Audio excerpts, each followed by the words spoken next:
Good evening to all of you. Okay, तो जो हमारा लास्ट लेक्चर था उसमें हम लोगों ने कंसेप्ट देखा था mechanical equilibrium of a cylindrical element. Okay, yes, ये जो सिलिंड्रिकल एलिमेंट है वो किसका है, तो लिक्विड का है। और ये जो सिलिंड्रिकल एलिमेंट है वो एक इमेजिनरी एलिमेंट है। Okay, which we are considering in a liquid which is filled in a beaker और अ कंटेनर। और वो सिलिंड्रिकल एलिमेंट रेस्ट पे क्यों है? ओके, तो उसके ऊपर का एनालिसिस हम लोगों ने किया था, अगर आप लोगों को याद होगा तो। ओके, मैं शॉर्ट में वापस ही एक बार एक्सप्लेन कर देता हूँ। ओके, क्योंकि ये बहुत ही इंपॉर्टेंट है। ये अगर आपको समझ में आ गया तो आपको आगे का भी पार्ट बहुत इजी हो जाएगा। Okay, so let's do it. So let us से ये हमारा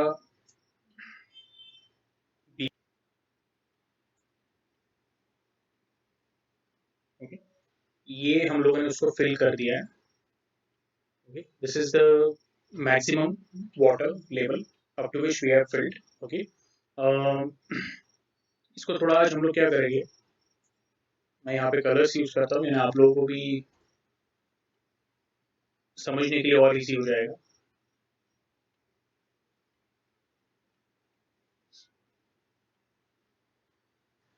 तो अभी ये जो वाटर फिल किया मैं, ओके, तो ये वाटर के ही पार्ट में का एक छोटा सा एलिमेंट हम लोग कंसिडर कर रहे हैं। और वो जो एलिमेंट है वो हम लोगों ने सिलिंड्रिकल शेप का कंसिडर किया। Okay, like this. I hope diagram clear है मेरा। yes. तो ये हम लोगों ने सिलिंड्रिकल एलिमेंट कंसिडर किया है। ओके, अच्छा, अभी ये जो सिलिंड्रिकल एलिमेंट है इसके दो फेस है। तो अगर आपने कोई भी सिलेंडर को देखा तो सिलेंडर के जो दोनों एंड्स होता है, ओके, तो उसका आपको सर्कुलर शेप दिखेगा, बराबर है। ओके, और जो उसका साइड का एंड होता है तो हम लोग बोलते हैं that is the curve surface. Okay, yes, तो हम लोग बोलते हैं कि जो ये टॉप एंड बॉटम एंड है उसका एरिया कैसा है, सर्कुलर है। अब ये जो टॉप एंड है उसके ऊपर भी there is some layer of liquid. Okay, तो ये जो लेयर है ऑफ लिक्विड इसको मैं बोल देता हूँ, इसका जो डेप्थ है वो है y। ओके, और जो ये बॉटम एंड है तो वहां पे जो डेप्थ है उसको मैं बोल देता हूँ z। ओके, थोड़ा ध्यान से सुनो आप। ओके, अच्छा, अभी ये जो मैंने y और z मेजर किया है वो कहाँ से मेजर किया है, free surface of the liquid से मेजर किया है। अब मैं क्या करता हूँ, बॉटम से क्या करता हूँ, ओके, दो लेवल वापस मार्क करता हूँ। ये लेवल को मैंने बोल दिया x1 और ये वाला जो लेवल है उसको मैंने बोल दिया x2। ठीक है, अब अगर आप पूछोगे सर x1 कहाँ से मार्क किया हुआ आपने, तो x1 हम लोगों ने मार्क किया है with respect to the base of the container। Okay, yes, ये ध्यान में रखना है। और सिमिलरली x2 भी जो मार्क किया है हम लोगों ने, okay, that is with respect to the base of the container। तो यहाँ पे आप देख के क्या बोलोगे, सर कैन आई से, या हम लोग ऐसे बोल सकते हैं, sir can be say height is nothing but equal to the difference in the level. तो अगर मैं टॉप सरफेस के लेवल्स का डिस्कस करूं तो अगर मैं z में से y सब्ट्रैक्ट करता हूं, ओके, तो मुझे क्या मिलेगा, तो z में से अगर मैंने y सब्ट्रैक्ट किया तो मुझे मिलेगा height of the cylinder. Okay, that is equal to h। Also will say height is also equal to, अगर मैं ये दो जो लेयर्स है x1 और x2 इसका डिफरेंस निकालूं तो भी मुझे क्या मिलेगा, ओके, x1 और x2 में का जो डिफरेंस है that will be also equal to what. Okay, yes, अभी आपको आया समझ में। ओके, अच्छा, अभी ये जो x1 हम लोगों ने कंसीडर किया है that is for the top face. तो टॉप फेस के ऊपर जो भी फोर्स एक्ट हो रहा है, ओके, मैं उसको ऐसा दिखा देता हूँ, that force will be called as, okay, F1। और जो बॉटम इस पे फोर्स एक्ट हो रहा है that will B F2। Okay, अभी आप पूछोगे सर F1 और F2 कैसे एक्ट हो रहा है, तो इसके ऊपर भी नहीं मैं आता हूँ। ओके, इसका आप टेंशन मत लीजिए। लेकिन ये जो सिलिंड्रिकल एलिमेंट है, ओके, तो हम लोग भले इसको इमेजिनरी बोल रहे हैं लेकिन ऐसा सोचो, ये जो सिलिंड्रिकल एलिमेंट है इसको हाइट है, इसको बेस एरिया है, तो हम लोग बोलेंगे बेस एरिया इनटू हाइट क्या हो जाएगा, वॉल्यूम। और अगर मैं ये जो volume of imaginary cylindrical element जो कि लिक्विड का ही पार्ट है, तो उसको मैं अगर लिक्विड के डेंसिटी से मल्टीप्लाई करता हूँ तो मुझे क्या मिलेगा यहाँ पे, okay, volume into density is nothing but mass of this cylindrical element. और हम लोग बोलते हैं अगर जो भी एलिमेंट को मास है तो उसका वेट भी होगा। वो वेट हम लोग कैसे दिखाते हैं? Okay, will show it in downward direction. और ये वेट कहाँ से एक्ट हो रहा है? तो it is acting okay from the point of centre of gravity okay in downward direction. तो हम लोग बोलेंगे यस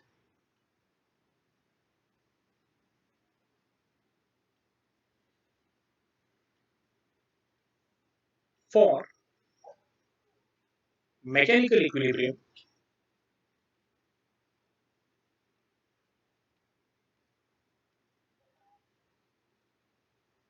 मैकेनिकल इक्विलिब्रियम का मतलब क्या है? अगर कोई बॉडी स्टेट ऑफ रेस्ट में तो हम लोग बोलेंगे यस उसके ऊपर जितने भी फोर्स एक्ट हो रहे हैं ओके वो एक दूसरे को क्या कर रहे हैं? बैलेंस कर रहे हैं। Okay so will say F1 plus W is equal to what? F2। Okay आपको क्या मिला यहाँ पे? W will be equal to F2 minus F1। Okay yes अभी मैं इसको फिलहाल बोल देता हूँ this is our equation number 1। Okay अब हम लोग सेकंड पार्ट स्टार्ट करेंगे। सेकंड पार्ट है क्या है? तो मैंने ये जो लिखा हुआ है कि टॉप सरफेस से ऊपर अगर मैं जाता हूँ तो इतना लेयर ऑफ लिक्विड ये फेस के ऊपर है। ओके और वो जो लेयर ऑफ लिक्विड है उसका हाइट क्या है? y। ओके सो हम लोग यहाँ पे बोलेंगे at the top face okay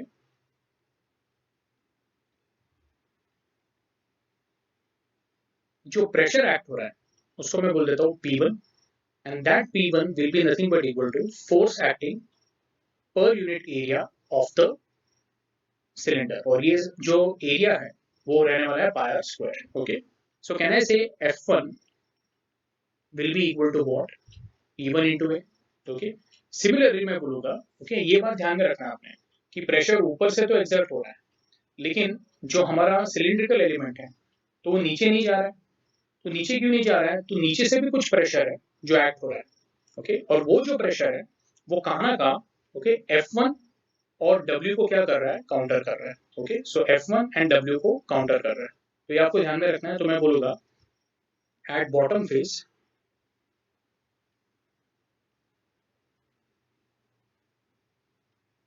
F2 will be equal to what?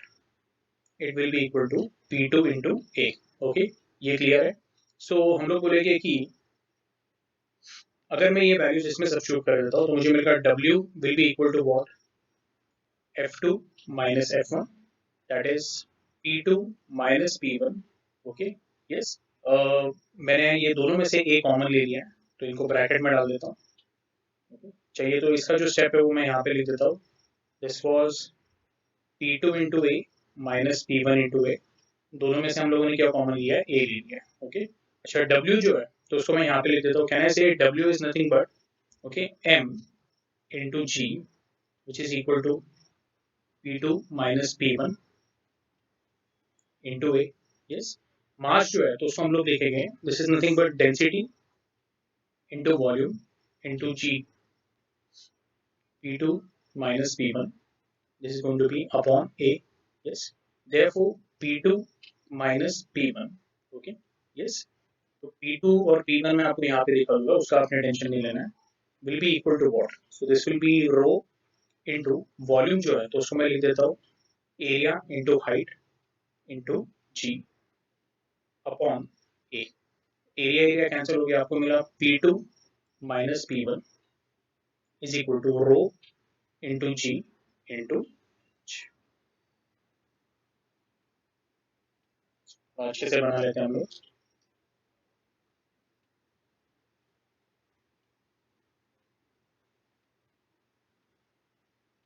ठीक है यस एनीवे यस मैं चाहूंगा कि एक बार आप अच्छे से वापस इसको नोट कर लो। Okay yes P2 minus P1 is equal to what? Rho into G into H। हम लोग एक काम करते हैं H का वैल्यू क्या है? x1 minus x2। तो अगर मैंने ये इक्वेशन में सब्स्टिट्यूट किया तो आपको क्या मिलेगा? P2 minus P1 is equal to rho into G into bracket x1 minus x2। और एक और रिलेशन मिलेगा P2 minus P1 is equal to rho into G। अब x1 माइनस x2 h है लेकिन z माइनस y भी क्या है? h है। तो आपको एक और रिलेशन मिल गया z माइनस वाई। ओके, तो इसको एक बार क्या करना है, अच्छे से नोट डाउन कर लेना है, ठीक है। Yes, okay. तो ये जो हमको इक्वेशन मिला है P2 माइनस P1, इसको मैं ऐसे ही लिख देता हूँ, P2 is nothing but equal to, okay, P1 को हम लोग RHS पे ले लेंगे, माइनस P1 हो जाएगा plus P1, P1 plus rho into G, okay, bracket x1 minus x2, okay. Yes, तो ये हम लोगों ने लास्ट लेक्चर में यहाँ पे कंप्लीट किया था, ओके। यस, मैंने आपको ये भी बोला था कि टेक्स्ट बुक में अपने को ये इक्वेशन मिला है P2 is equal to P1 plus rho into g x1 minus x2, okay. अब जो यहाँ पे मुझे एक बस बात बतानी है कि, तो आप अगर मुझे पूछोगे कि सर P1 क्या है, तो मैं बोलूँगा कि P1 is pressure which is acting on the, okay, top side of the cylindrical element। तो यहाँ पे हम लोग लिख देते हैं दिस इज P1, और P2 जो है तो हम लोग बोलेंगे pressure at the bottom. Yes, अब डेफिनेटली P2 मैंने ऐसा दिखाया है, लेकिन जो P2 का वैल्यू रहेगा, ओके, तो वो क्या रहने वाला है वो भी मैं आपको बताता हूँ। फर्स्ट ऑफ ऑल P1 का जो वैल्यू, ओके, तो P1 जो है that will be equal to what, okay, rho into ji into ये हाइट कितना है, ओके, तो हम लोग बोलेंगे y, so that is the value of P1, okay. और जो P2 का value that will be rho into ji into this height, ये वाली हाइट, क्योंकि हमको ये डेप्थ कंसिडर करना है, ओके। तो मैं बोलूँगा ये जो डेप्थ का वैल्यू है दैट इज सेट, ओके। सो ये आपको समझना है कि जब हम लोग P1 एंड P2 कैलकुलेट करते हैं तो that is height due to liquid column, जो हम लोगों ने डेरिवेशन देखा था, ओके। यस, तो इसको आप अच्छे से नोट डाउन कर लो, okay. Will move to the textbook. Text, तो आई होप आपको ये केस तो समझ में आ गया। अभी जो अपना नेक्स्ट केस है तो उसका आप डायग्राम देख लीजिए, ओके। ये वाले डायग्राम में जो सिलेंडर था वो थोड़ा नीचे था फ्री सरफेस से, लेकिन अगर आप ये वाला डायग्राम देखोगे तो ये जो सिलेंडर है उसका जो टॉप फेस है, okay, this top face is at the free surface of the liquid. यानी आपको समझ में आ रहा है। तो ये जो पार्ट है सिलेंडर का ये हम लोगों ने थोड़ा सा ऊपर अभी उठा लिया है, ओके। अब इसका इक्वेशन कैसे बनता है, तो इसका जो टाइटल है वो क्या है, pressure at depth D below the surface of liquid, okay. So pressure at depth d below the surface of the liquid, okay, fine. तो अभी इसका डायग्राम जो है वो पिछले डायग्राम जैसे ही आएगा। तो ये हुआ हमारा कंटेनर, okay। ये हम लोगों ने इसमें एक पर्टिकुलर लेवल तक लिक्विड फिल कर दिया। वापस मैं यहाँ पे ये लिक्विड को थोड़ा सा, यानी आप लोगों को और अच्छे से समझ में आएगा।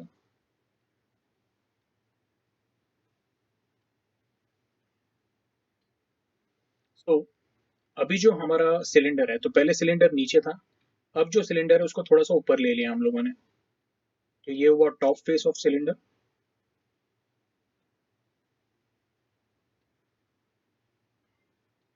और आप ऐसा बोल सकते हैं ये हो गया आपका bottom face of the cylinder, okay. Yes, ये आपको डायग्राम समझ में आया। अगेन बेसिक मेरा इनिशियल सेम ही रहेगा।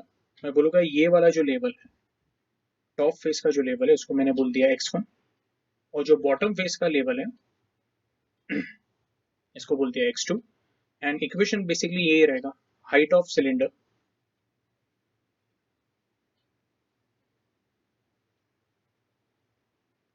will be, so it will be x1 minus x2, and height of cylinder को हम ब्रैकेट में लिख सकते हैं, okay? तो ये तो मैं इधर दिखा देता हूँ, this is nothing but height of the cylinder, okay. अब क्वेश्चन ये आता है कि जो लास्ट टाइम जो इक्वेशन निकाला था हम लोगों ने, तो उसमें वो इक्वेशन हमको कुछ इस तरह से मिला था, okay, P2 minus P1 is equal to rho into ji into h, और जो एच था that was x1 minus x2, okay. तो वो जो x1 था वो हम लोगों ने ये बॉटम से मेजर किया था, अगर आपको याद होगा, ओके, बॉटम से लेवल पकड़ा था, ओके। अब क्या हो रहा है जो हमारा x1 माइनस x2 है उसमें x1 ये है और x2 यहाँ पे है, ओके। तो मैं फिलहाल x1 माइनस x2 को डायरेक्टली क्या कर देता हूँ, h लिख देता हूँ। मुझे क्या मिलेगा, ये is going to be P2 minus P1। लेकिन जो P1 है, यहाँ पे जो प्रेशर है, तो मैं बोलूँगा इसके ऊपर कोई लिक्विड लेवल है क्या, नहीं, ओके। इसके ऊपर डायरेक्टली क्या स्टार्ट हो रहा है, तो मैं बोल रहा हूँ एयर स्टार्ट हो रहा है। तो यहाँ पे जो भी प्रेशर रहेगा ये पॉइंट पे ऑन द टॉप सरफेस, मैं बोलूँगा P1 का जो वैल्यू रहेगा that will be equal to, okay, P atmosphere, okay. और टेक्स्ट बुक में एटमॉस्फेयर नहीं बोल के उसको P0 बोला, ओके। तो हम लोग इसको इस तरह से लिखेंगे, बॉटम में जो प्रेशर रहेगा उसको हम लोग P2 ही बोलेंगे, तो ये हो जाएगा P2 माइनस, आप P एटमॉस्फेयर भी लिख सकते हो या P नॉट भी लिख सकते हो, that will be equal to what, rho into ji into H, okay. वापस आपको क्वेश्चन आएगा सर फिर P2 का वैल्यू क्या है, तो अगर मैं P2 का वैल्यू बोलूँ तो P2 का जो वैल्यू रहेगा it will be this one, ये वाले लेवल को, ये जो लिक्विड लेवल है that is equal to height of cylinder, ये हो गया h। तो P2 का जो वैल्यू रहेगा that will be equal to, please pay attention, P0 plus rho g h. अब ये जो h है, तो ये जो हाइट ऑफ लिक्विड कॉलम है दिस वन, ओके, ये जो आपको दिख रहा है, तो ये एक तरह से कॉलम ही हो गया। तो ये जो कॉलम है वो ये बॉटम पे कितना प्रेशर एक्सर्ट कर रहा है उसका जो वैल्यू है that is equal to rho g h. लेकिन ये बॉटम से इतना प्रेशर नहीं एक्सर्ट होने वाला है, ओके। तो ये रो जी एच के अलावा पी एटमॉस्फेयर भी एक्ट होने वाला है। तो हम लोग बोलते हैं P2 is nothing but equal to P0 plus rho g h को मैं बोल देता हूँ PL। PL यानी क्या, तो pressure due to, okay, the column of liquid, okay. चाहिए तो मैं इसको ऐसा लिख देता हूँ, what is P2, P2 is pressure at depth, okay. अभी हम लोगों ने यहाँ पे D दिया हुआ है, तो D के जगह पे मैं यहाँ पे बोल देता हूँ H, okay. So P2 is pressure at depth H which is equal to atmospheric pressure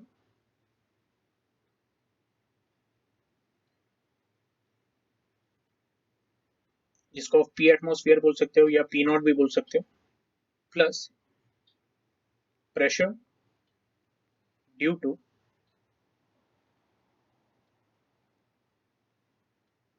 height of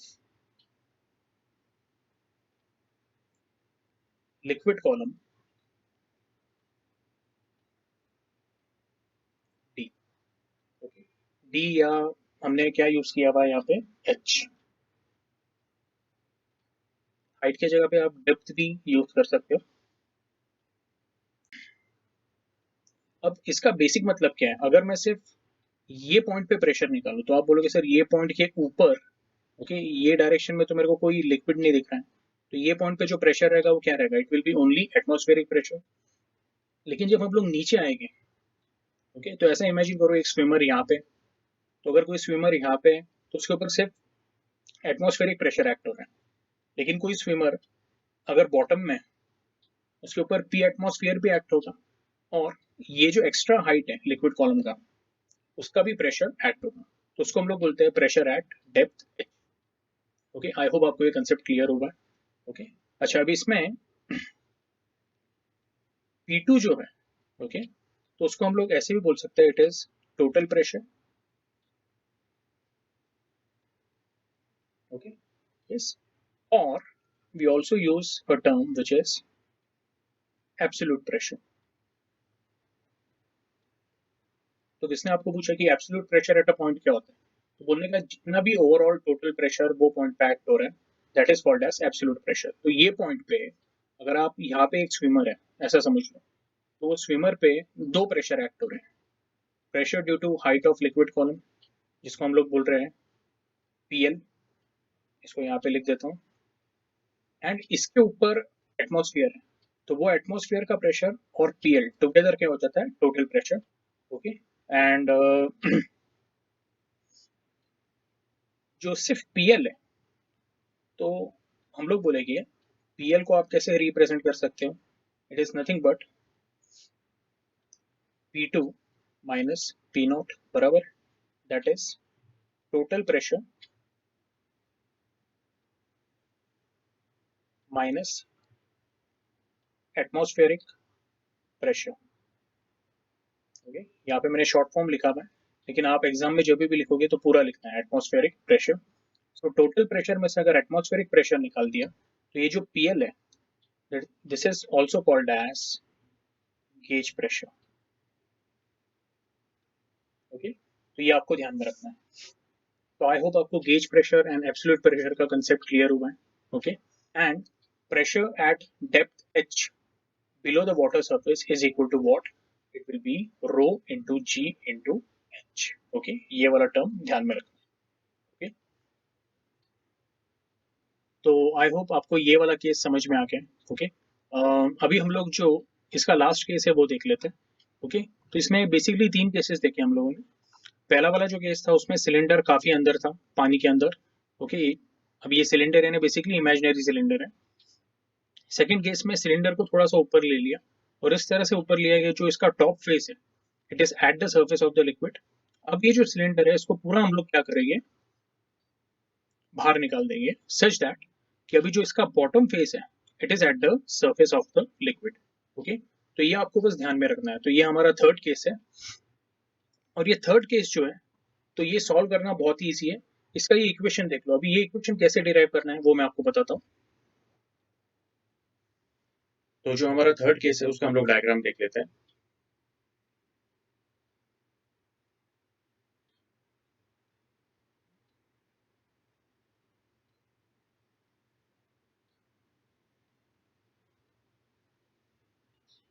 तो let's start our third case. ये थर्ड केस का डायग्राम है। ये हमारा जो वाटर का कंटेनर है, ये हमारा एयर वाटर इंटरफेस है। ओके, या आप इसको बोल सकते हैं this is surface of water. At the surface of water we have base of the cylinder, तो इसलिए ये लेवल को मैंने बोल दिया x2, और जो टॉप ऑफ द सिलेंडर है उसको मैंने बोल दिया x1।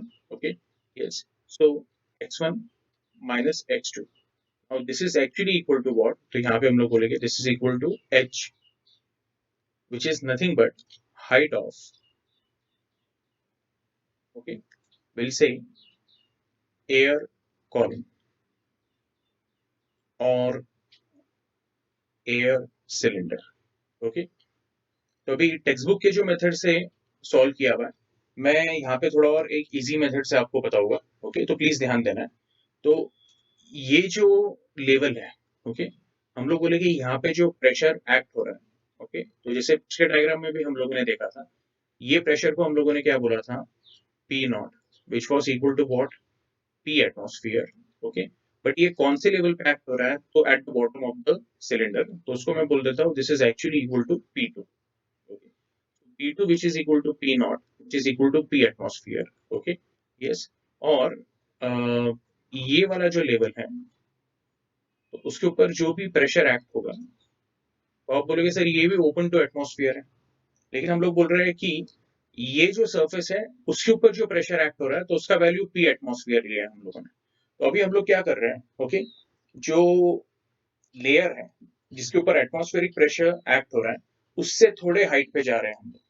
ओके, यस, तो अगर मैं उससे थोड़े हाइट पे जाता हूँ इन वर्टिकली अपवर्ड डायरेक्शन, तो what will be the pressure, तो उसको लेट अस से मैं बोल देता हूँ, okay, we call it as P।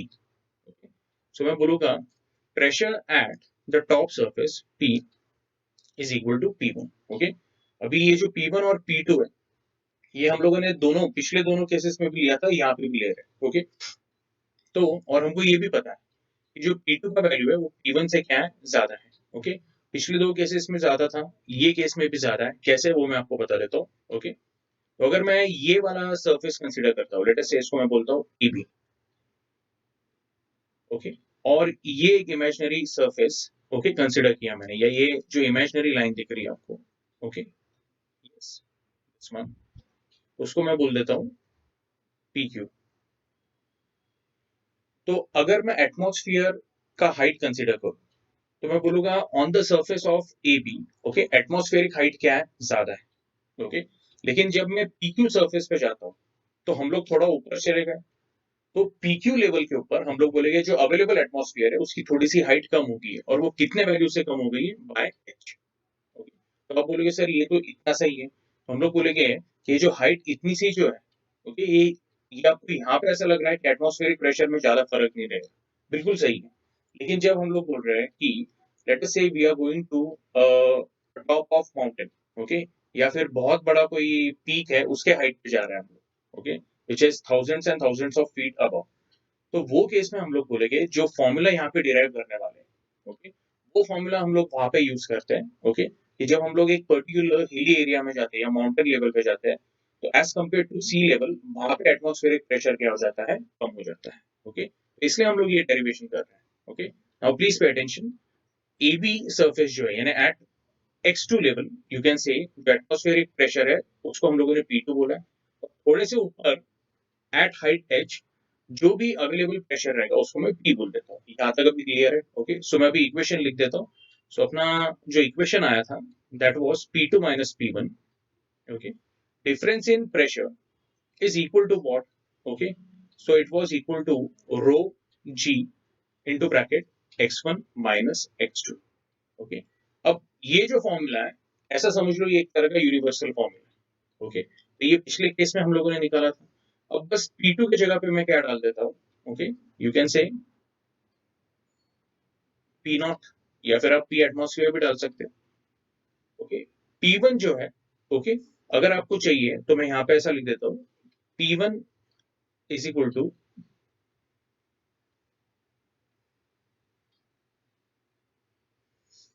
P1 is equal to PH लिख देता हूँ, प्रेशर एट हाइट H, तो आपको थोड़ा समझने के लिए और इजी हो जाएगा। So pressure at height H, okay, is equal to rho into g bracket x1 minus x2 को क्या बोल देता हूँ, दैट इज H, ओके। अब यहाँ पे जो रो है, ओके, तो मैं यहाँ पे रो के साथ एक अल्फाबेट ऐड कर देता हूँ, क्योंकि पिछले केस में जो रो हम लोगों ने कंसिडर किया था that was density of water, और जो इमेजिनरी सिलेंडर था वो अंदर की तरफ था, याद है आपको, ओके। लेकिन अभी अपना जो इमेजिनरी सिलेंडर है वो ऊपर के तरफ है, यानी जहां से एयर स्टार्ट हो जाता है, तो हम लोग बोलेंगे कि यहाँ पे मैं रो ए स्पेसिफाई कर देता हूँ, that is density of air, ये क्लियर है आप लोगों को। So P O minus P H, okay, is equal to what, rho into ji into H, okay, where H is nothing but height of air column और air cylinder, यहाँ तक clear है। तो मैं ऐसा बोलूंगा, इसको रीअरेंज किया तो मुझे मिलेगा, ओके, पीओ चाहिए तो उसको मैं पी एटमॉस्फेयर लिख देता हूँ, ओके, पीएच को आरएचएस पे ले लेते हैं, और रो A into ji into H को हम लोग एलएचएस पे ले लेते हैं, तो ये जब इधर शिफ्ट हो जाएगा तो ये नेगेटिव हो जाएगा।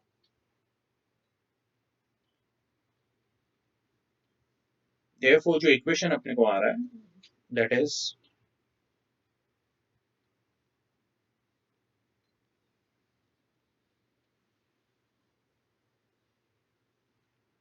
pressure, okay, at a level which is at height h with respect to mean sea level, okay।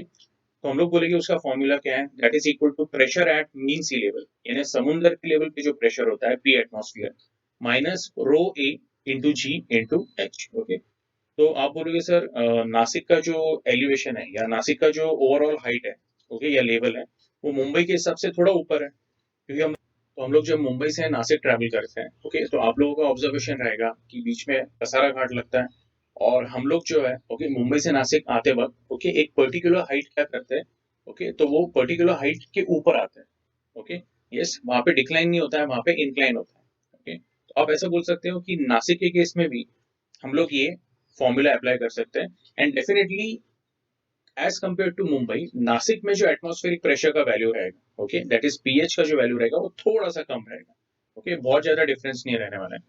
लेकिन अगर मैं नासिक के हिसाब से, या अगर मैं नासिक की जगह पे ओके कोई ऐसी प्लेस ले लेता हूँ जिसका जो ओवरऑल हाइट है okay with respect to Mumbai काफी ओके ज्यादा है, ओके, या एल्टीट्यूड उसका ज्यादा है, जैसे हम लोग हिमाचल प्रदेश का कोई प्लेस ले सकते हैं, या फिर नेपाल का जो काठमांडू सिटी है वो ले लेते हैं, तो वहां पे ओवरऑल जो एटमॉस्फेरिक प्रेशर है उसका वैल्यू क्या है, it is less as compare to the coastal areas, okay. I hope आपको ये क्लियर है, ओके। अच्छा, ये जो फॉर्मूला है पीएच को, ओके, टेक्स्ट बुक में जो दिया हुआ है तो पीएच को उन्होंने बोला हुआ है P1, बट P1 का वैल्यू क्या है P, so P is equal to P atmosphere, that is P naught minus rho into G into H, P is equal to P naught minus rho into G into bracket X1 minus X2, okay. I hope आपको ये जो formulas लिखे हैं मैंने ये clear होगा। इसको please अच्छे से क्या कर लेना है, नोट डाउन कर लेना है, ओके। यस, कुछ डाउट होगा तो आप ग्रुप पे पूछ सकते हैं। एक बार टेक्स्ट बुक देख लेते हैं हम लोग।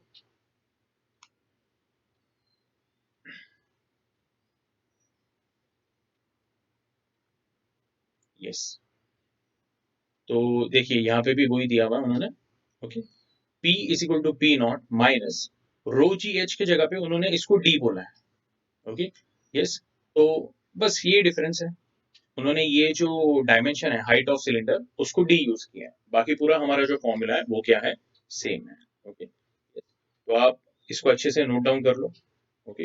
यस, अगर आपको टेक्स्ट बुक के हिसाब से ही लिखना है तो मैं ये फॉर्मूला थोड़ा सा आपको चेंज करके दिस वन, ओके, यहाँ पे ऐसा लिख देता हूँ P is equal to P naught, okay, minus rho G जो है तो उसको रो एयर, ओके, ये इंपॉर्टेंट है बहुत यहाँ पे,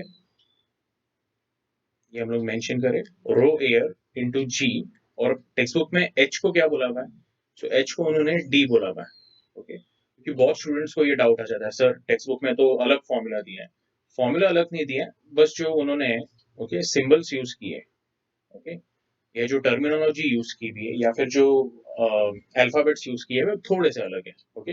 यस, तो ये आपको क्लियर है, इसको प्लीज अच्छे से नोट डाउन कर लेना,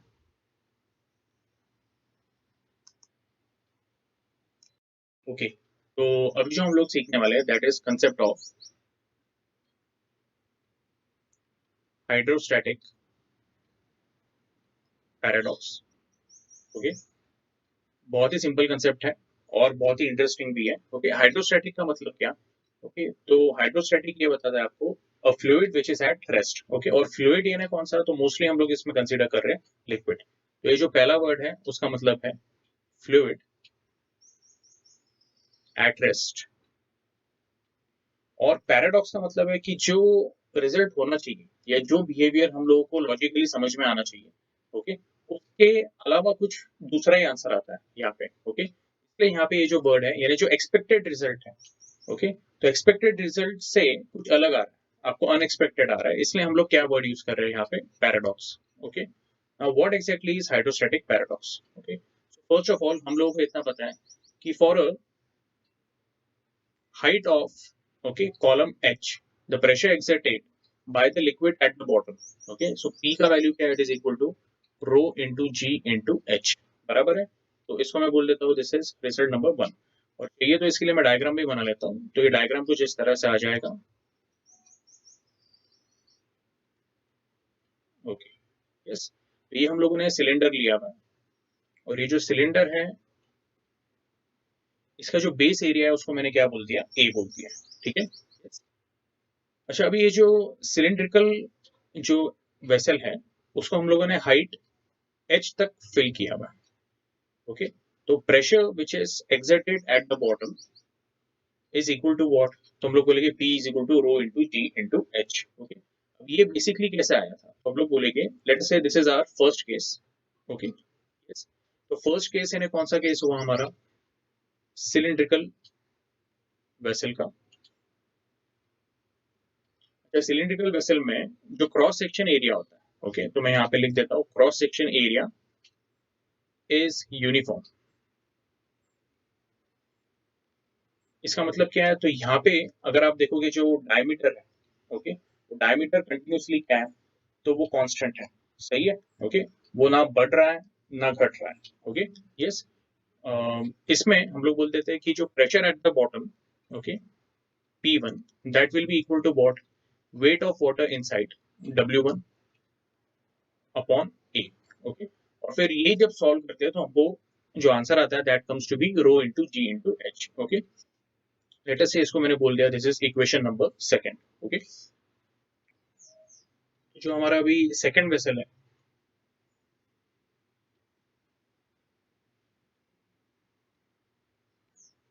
तो उसका भी area of the base same है, बस उसमें हम लोग बोलेंगे कि ये जो वेसल है उसका जो शेप है वो ऊपर की तरफ डाइवर्जिंग है, okay.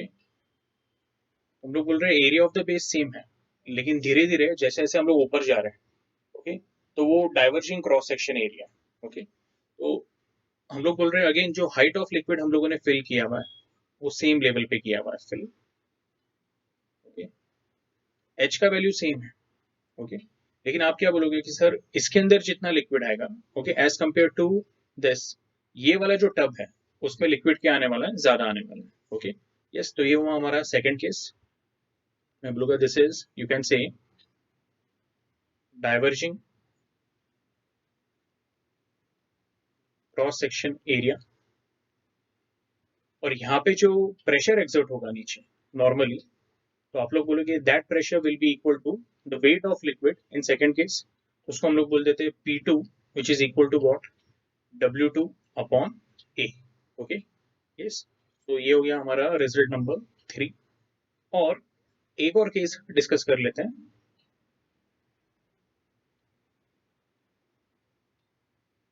Cross section area of the base again same है, ओके, थोड़ा अच्छे से बना लेते हैं। Cross section area of the base again same है। पिछले केस में क्या था, तीनों केस में क्रॉस सेक्शन एरिया है, जो एरिया ऑफ द बेसिस है वो सेम है, ओके। लेकिन अब यहाँ पे हम लोग बोलेंगे इधर डाइवर्जिंग क्रॉस सेक्शन था, इधर हम लोग बोल रहे हैं कि कन्वर्जिंग क्रॉस सेक्शन है, okay. So it is like a conical flask, okay. Height same ही है, और यहाँ पे मैं लिख देता हूँ जो थर्ड केस है that is converging cross sectional area, P3 जो रहेगा that will be equal to what, W3 upon A, okay. This is your equation number 4।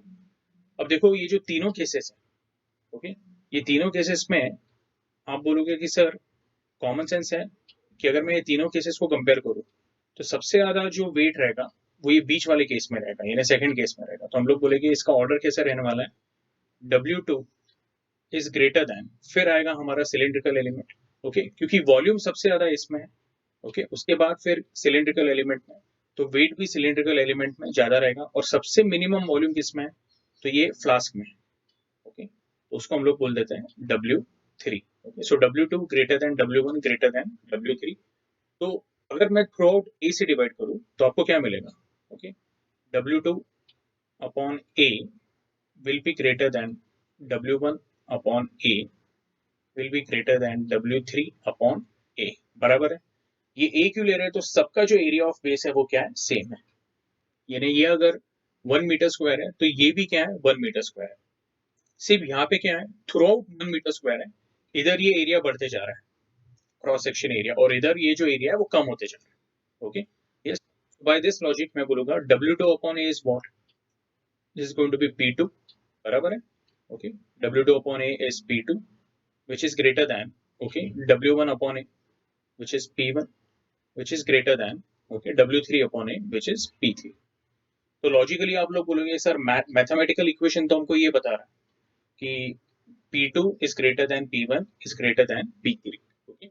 But जब रियल में हम लोग ये बॉटम में प्रेशर मेजर करते हैं तो हम लोगों को रिजल्ट जो आता है, ओके, वो इसके अपोजिट आता है, और इसके अपोजिट आता है, या फिर मैं बोलूँगा इससे थोड़ा अलग आता है, ओके। और वो रिजल्ट कुछ ऐसा आता है P2 is equal to P1 is equal to P3, okay. तो ये जो चेंज ऑफ रिजल्ट है this is called as what, hydrostatic paradox.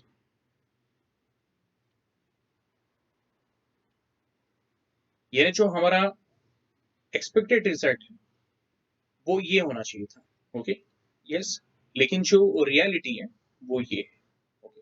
अच्छा वो क्यों होता है वो भी हम लोग डिस्कस करेंगे, लेकिन पहले आप लोगों ने क्या करना है, ओके इसको नोट डाउन कर लेना है। दिस इज व्हाट एक्सपेक्टेड,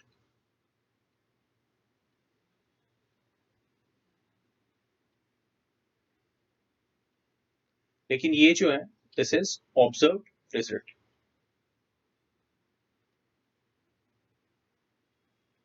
और उसके पीछे एक जो लॉजिक है तो वो ये भी है कि pressure only depends on what, okay, density of the liquid, acceleration due to gravity and height of the liquid, okay। तो यहाँ पे कहाँ पे भी जो एरिया है वो एरिया कांस्टेंट है या डाइवर्ज हो रहा है या कन्वर्ज हो रहा है वो मैटर नहीं करता है। मैटर क्या करता है कि कितना हाइट है, तो तीनों में हाइट सेम है, तीनों के अंदर जो लिक्विड है उसका डेंसिटी सेम, ओके, और एक्सीलरेशन ड्यू टू ग्रेविटी क्या है सेम है। तो हम लोग बोलेंगे P2 equal to P1 equal to P3, तीनों का जो वैल्यू रहेगा that will be rho into g into h, okay. This is called as what, hydrostatic paradox.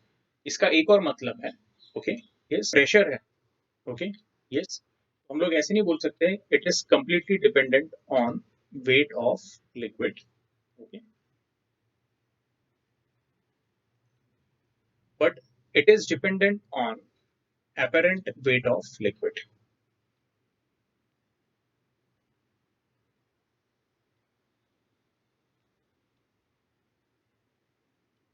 अब जो ये apparent weight है वो कंसेप्ट क्या है वो हम लोग आगे देखेंगे, लेकिन मैं चाहूंगा कि उसके पहले आप ये नोट कर लो। तो आई होप आपको ये कंसेप्ट क्लियर हुआ है, ओके। एक बार हम लोग बस टेक्स्ट बुक में देख लेते हैं हाइड्रोस्टैटिक पैराडॉक्स के बारे में उन्होंने क्या दिया है, ओके। यहाँ पे उन्होंने बोला भाई consider the interconnected vessel as shown in figure 2.10 A, okay this one. तो यहाँ पे उन्होंने चार अलग अलग वेसल्स दिखाए हुए हैं, ओके। ये जो चारों वेसल्स है, ओके, तो उसके शेप अलग है लेकिन वो एक कॉमन इसको क्या है कनेक्टेड है, ओके। एंड उसमें ऐसा दिया हुआ है when a liquid is poured in any one of the vessel it is noticed that liquid, yeah, the level of liquids in all the vessel is same, okay। This observation is somewhat puzzling and it is called as hydrostatic paradox before the principle of hydrostatics were completely understood, okay। इसका basic जो concept है वो ये है कि आपने suppose जो vessel D है, वेसल डी से आपने पोर करना चालू किया। अब यहाँ पे जो हाइड्रोस्टैटिक पैराडॉक्स का मतलब बताया है वो ये बताया मैं कि टेक्निकली कि जो वेसल का, ओके, एरिया ज्यादा है, ओके, या जिसमें ज्यादा, ओके, लिक्विड आ सकता है, तो टेक्निकली वहां पे जो लिक्विड लेवल है वो कम होना चाहिए था। और जहाँ पे एरिया बहुत ही थिन है क्रॉस सेक्शन एरिया का वहां पे लिक्विड लेवल क्या होना चाहिए था, ज्यादा होना चाहिए था, ओके। तो हम लोगों का लॉजिक ऐसा बोलता है कि जो ए और बी को अगर मैंने कंपेयर किया तो ए का क्रॉस सेक्शन एरिया क्या है, ज्यादा है as compare to B, okay. तो ए का जो लेवल होना चाहिए था वो कम होना चाहिए as compare to what B. लेकिन अपने को यहाँ पे क्या देखता है, A B C and D irrespective of different cross section area, okay, हम लोग बोलते हैं कि हर किसी का वाटर लेवल क्या है, ओके, या हर किसी का जो लेवल ऑफ लिक्विड है इनसाइड वो क्या है सेम। तो ये एक और इंटरप्रिटेशन होता है हाइड्रोस्टैटिक पैराडॉक्स का, ओके यस। हमारे केस में जो हम लोगों ने डिस्कस किया है दैट इज कि जो वेसल है जिनके शेप अलग है तो what should be the pressure exerted at the bottom, okay. तो अभी हम लोगों का बेसिक जो वेट अपॉन एरिया के लॉजिक से आ रहा है P2 greater than P1 greater than P3, okay.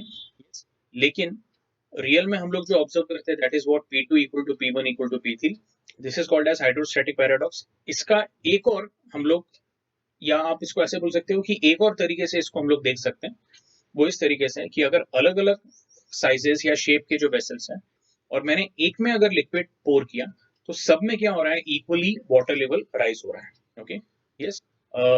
हालांकि एक्सपेक्टेड जो रिजल्ट है वो ऐसा होना चाहिए था जिसका क्रॉस सेक्शन एरिया थिन है वो पहले फिल हो जाएगा और जो जिसका क्रॉस सेक्शन एरिया ज्यादा है, ओके, तो वो बाद में फिल होगा या उसका वाटर लेवल क्या रहेगा, कम रहेगा। हालांकि ऐसा होता नहीं है, सबका वाटर लेवल क्या है एक साथ ऊपर जाता है। So this is nothing but called as hydrostatic paradox, okay yes. अब इसको और डिटेल में अपन एक्सप्लेन करेंगे, लेकिन वो एक्सप्लेन करने के लिए मुझे आपको एक कंसेप्ट बताना पड़ेगा that is called as apparent weight. Apparent weight का जो कंसेप्ट है वो हम लोग क्या करेंगे नेक्स्ट लेक्चर में लेंगे, नेक्स्ट लेक्चर में हम लोग apparent weight exerted by fluid, उसके बाद पास्कल्स लॉ, और ये टॉपिक जो है तो ऑलमोस्ट 50% ये टॉपिक कंप्लीट हो जाएगा नेक्स्ट लेक्चर में। Okay, application of Pascal's law भी इंपॉर्टेंट है। इसमें सबसे इंपॉर्टेंट है, अगर आप देखोगे, हाइड्रोलिक ब्रेक्स है। तो ये सब हम लोग क्या करेंगे नेक्स्ट लेक्चर में ओके डिस्कस करेंगे।